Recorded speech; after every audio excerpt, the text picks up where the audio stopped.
Okay, welcome to the Harrod Domar model of economic growth. It's important to realise that this is a model and not a strategy for growth. The government would have to implement a strategy perhaps based upon this model. Key definition, of course, of this model is that the economic growth of a country is determined by the level of saving and the capital output ratio. In other words, how efficiently a country uses its capital. So for so much capital, how much output do you get for that? Okay. The model used to be used to explain the economic cycle, but it's now used to explain the low level of development in poor countries. And let's just look at that now, this lovely little circular flow diagram we have really. The explanation is that poor countries tend to have low savings ratios. This results in low levels of investment. The reason for the low savings ratios is if you're in grinding poverty or you have a very low income, obviously your consumption will be very high. You'll have a very high marginal propensity to consume and wouldn't really save much.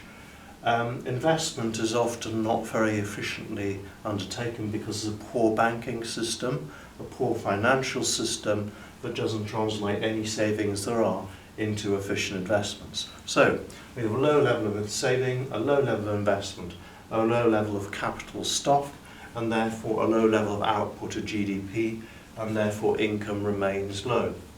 So how to escape from this? Well, the model would suppose that what you need to do is increase the savings ratio. That would lead, hopefully, to a higher level of investment, which will lead to more capital stock and an increase in output, and therefore an increase in income.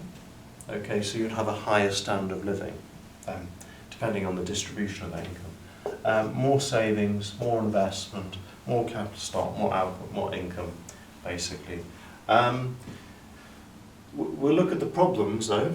For many developing countries, we have very low savings ratios, I've just said. In fact, there's what's often called a savings gap. So there's a domestic, persistent savings gap. And that is a key explanation of low economic growth. And changing that is easier said than done. The financial system, as I said just before, is often inefficient and ineffective. And of course, banks often, in rich countries, translate saving into successful, efficient investments.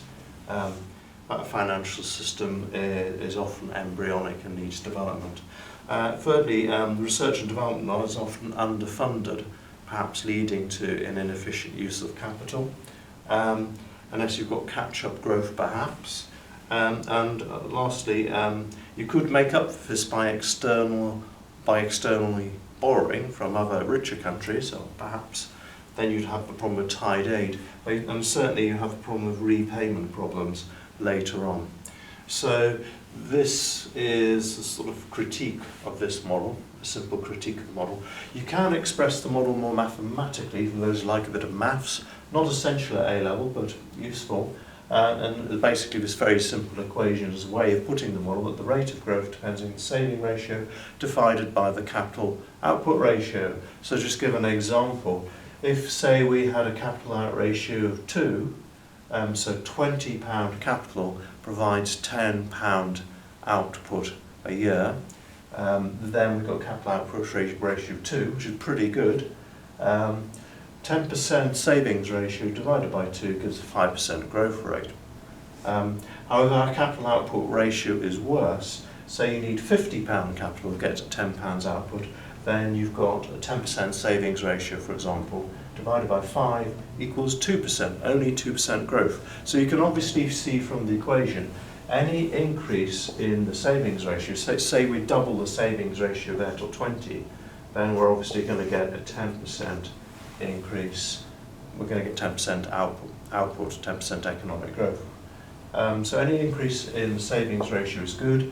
Any decrease in this number at the bottom, an improvement in the capital output ratio, is going to result in more economic growth. Don't worry about the maths if you're not too keen on the maths, but focus on this key flow diagram here. Thank you for watching.